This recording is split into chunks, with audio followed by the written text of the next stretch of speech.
கொஞ்சம் தள்ளி வைங்க, தயவு செய்து கொஞ்சம் போங்க.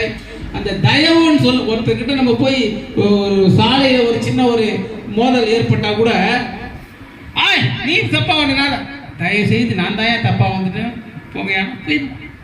அந்த தயவு என்கின்ற ஒண்ணுதான் வள்ளலாருடைய நெறிய ஒரே வரியில நாம சொல்லணும்னா, ஒரே வார்த்தையில சொல்லணும்னா, வள்ளலாரை பின்பற்றுறோம், வள்ளலார் சங்கத்தில் இருக்கிறோம், வள்ளலார் நெறி ஒழுகுறோம். என்னப்பா என்ன உங்க கொள்கை? எந்த கட்சி எந்த மார்க்கம் எந்த சங்கமா சொல்ல முடியுமா? ஒரே வார்த்தையில வள்ளலார் நெறியில சொல்லலாம். தயவுதான் எங்களுடைய கொள்கை. அந்த தயவுதான் என்னை தூக்கி விட்டது, அந்த தயவுதான் என்னை வளர்த்தி விட்டது, நம்முடைய தண்டவாணி ஐயா வளர்த்தி விட்டது, நம்முடைய புனிதன் ஐயா வளர்த்தி விட்டது. இங்க 4 வகை விண்ணப்பம். 4 வகை விண்ணப்பம் பாத்தீங்கன்னா ஐயா அருமையா அது ஒரு ஆராய்ச்சி கட்டுரையே சமர்ப்பிக்கலாம்.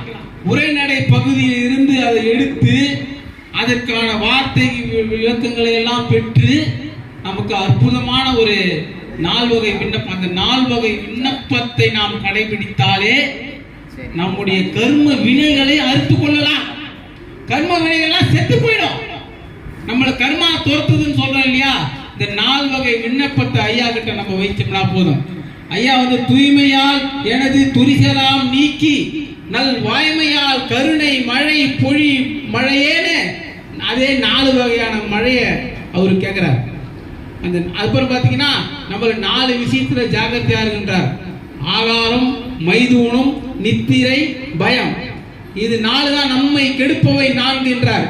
இப்படி வள்ளல் பெருமானாருடைய அந்த விண்ணப்பம் என்கின்ற ஒன்றை நாம் வள்ளலார் மூலமாக அவரை நாம் குருவாக ஏற்றுக்கொண்டு அருட்பெருஞ்சோதி ஆண்டவரிடம் அந்த விண்ணப்பத்தை வைக்கின்றோம். அந்த விண்ணப்பத்தை நாம் எப்படி வைப்பது? நம்ம உடம்பு 4 எழுத்து தான். இந்த உடம்பை காப்பாற்றுறது எப்படி? இந்த உடம்பு எப்படி வந்தது? அதுக்கு எவ்வளவு பாடுபட்டது உள்ள இருக்கிற உறுப்புகள் எல்லாம் அப்படின்றது, அதுக்கு எப்படி பாதுகாப்பு அரணாக தெய்வங்கள் நமக்கு சாட்சி கொடுத்து அவருடைய வள்ளல் பெருமானாருடைய அருள் அருட்பெருஞ்சோதி ஆண்டவர் திருவருளால வந்து இந்த உலகியல்ல உழன்று மது மாமிசம் போதை பொருள் இந்த நாடு சீர்கட்டு போயிருக்குது. இதுல இருந்து நம்ம தப்பிச்சு அப்புறம் உருவ வழிபாட்டில் போய் அப்புறம் ஒளி வழிபாட்டில் வந்து அப்புறம் அந்த ஞான நிலையை அடைந்து அருட்பெருஞ்சோதி ஆண்டவருடைய திருவருளால் வள்ளல் பெருமானாரை குருவாக ஏற்றுக்கொண்டு இங்கு நடக்கின்ற இந்த சத்விசார நிகழ்ச்சியிலே வந்து அமர்ந்து நாம் கேட்கிறோம் என்று சொன்னால் கோடி புண்ணியம் செஞ்சிருக்கணும். ஒரு புண்ணியம் 2 புண்ணியம் இல்ல. புலால மறுக்கத்து முதல் படி, அது விட்டுடுங்க, அது கேட் பாஸ் உள்ள வர்றதுக்கு. ஜீவகாருண்யம் முதல் படி கேட் பாஸ். அப்புறம் தயவு இருக்குது, அப்புறம் வந்து நீங்க அன்ன தர்மம் பண்றது இருக்குது, எல்லாம் இருக்குது.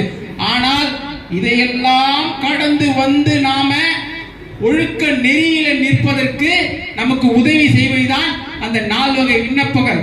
அதே 4 வகை விண்ணப்ப தலைப்புல மறுபடியும் இன்னொரு நாள் நம்முடைய சென்னேரி ஆசிரியர் தண்டபாணி ஐயா இன்னும் விளக்கமாக பேசணும். அதை நம்ம கேட்டு தெளிவு பெறணும் என்பதை இந்த நேரத்திலே நான் கேட்டுக்கொண்டு இந்த வாய்ப்பளித்தமைக்கு நன்றி கூறி விடைபெறுகின்றேன். தயவு திருச்சிற்றம்பலம். எல்லா உயிர்களும் இன்புற்று வாழ்க.